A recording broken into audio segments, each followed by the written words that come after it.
Thank you, Mr. President. Some of your critics have pointed to the incredibly polarized political climate as under your administration as contributing to the rise of someone as provocative as Donald Trump. Do you feel responsibility for that or even some of the protectionist rhetoric from some Democratic candidates? Do you have a timeline for when you might make a presidential endorsement? And to follow my colleague's question here, do you feel political heat is constraining your pool of viable Supreme Court nominees? Thank you. It's a threefer.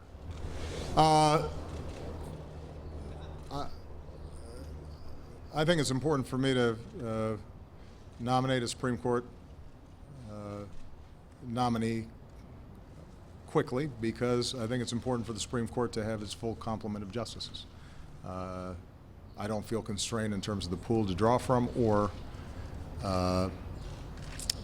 that I'm having to take shortcuts in terms of the selection and vetting process.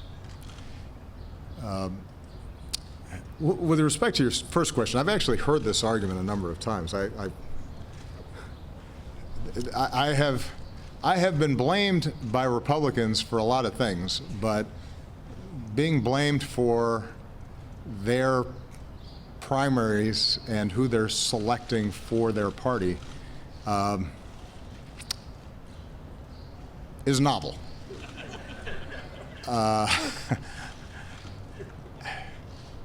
Look, I said at the State of the Union that one of my regrets is the degree to which polarization and the nasty tone of our politics has accelerated rather than waned over the course of the last 7.5 years. And I do all kinds of soul searching in terms of are there things I can do better to make sure that we're unifying the country. But I also have to say, Margaret, that objectively, it's fair to say that the Republican political elites and many of the information outlets, social media, news outlets, talk radio, television stations have been feeding the Republican base for the last 7 years a notion that everything I do is to be opposed, that cooperation or compromise somehow is a betrayal, that maximalist, absolutist positions on issues are politically advantageous, that there is a them out there and an us, and them are the folks who are causing whatever problems you're experiencing. And the tone of that politics, which I certainly have not contributed to, I have not, I don't think that I was the one to prompt questions about my birth certificate, for example. I don't remember saying, hey, why don't you ask me about that? Why don't you, question whether I'm American or whether I'm loyal or whether I have America's best interests at heart. Those aren't things that were prompted by any actions of mine. And so what you're seeing within the Republican Party is to some degree, all those efforts over a course of time, creating an environment where somebody like a Donald Trump can thrive. He's just doing more of what has been done for the last 7.5 years. And in fact, in terms of his positions on a whole range of issues, they're not very different from any of the other candidates.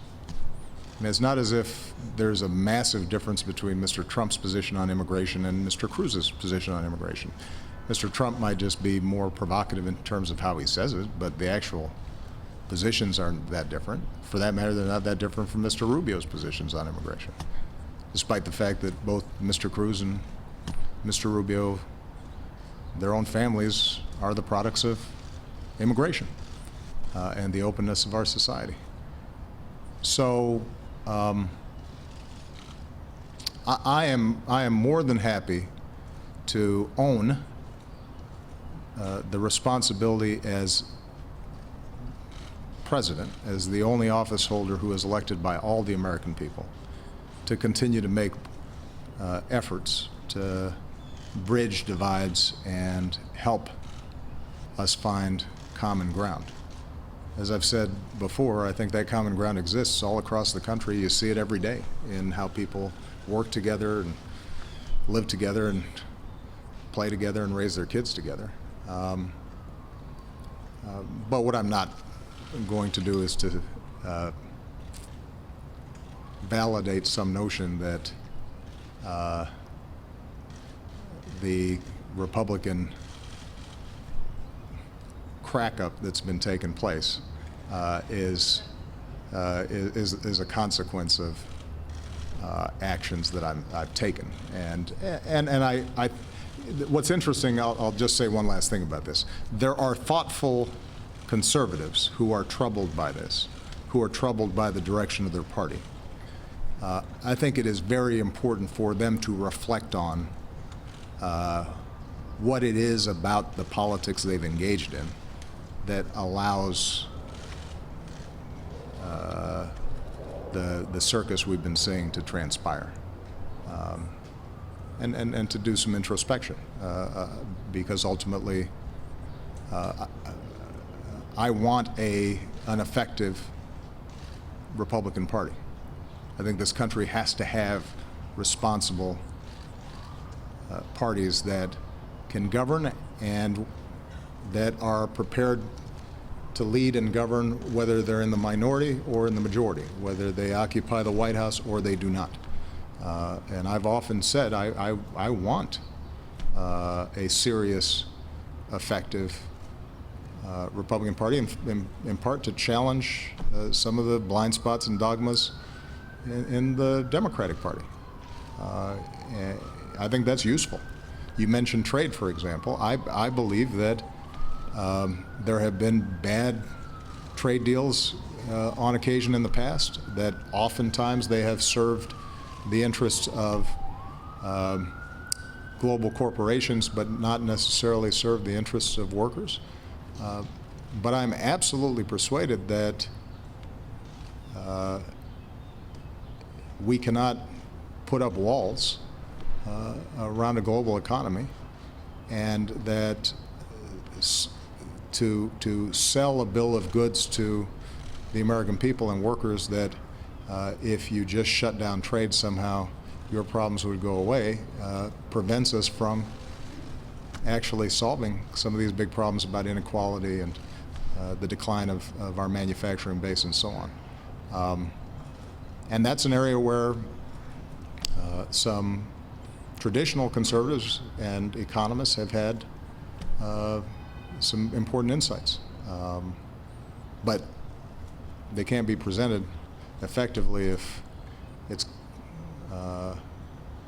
combined with no interest in helping workers and busting up unions and providing tax breaks to the wealthy rather than providing help to folks who are working hard and trying to pay the bills. And certainly is not going to be heard if it's coupled with vehement anti-immigrant sentiment that betrays our values.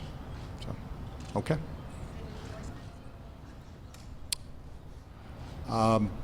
I think that the Democratic voters are doing just fine working this out. I think it's useful that we've had a vigorous debate among two good people who care deeply about our country and who have fought hard on behalf of working people in this country for a long time. I think it's been a good conversation, and my most important role will be to make sure that after primaries are done, I'm bringing everybody together so that we focus on winning the general election.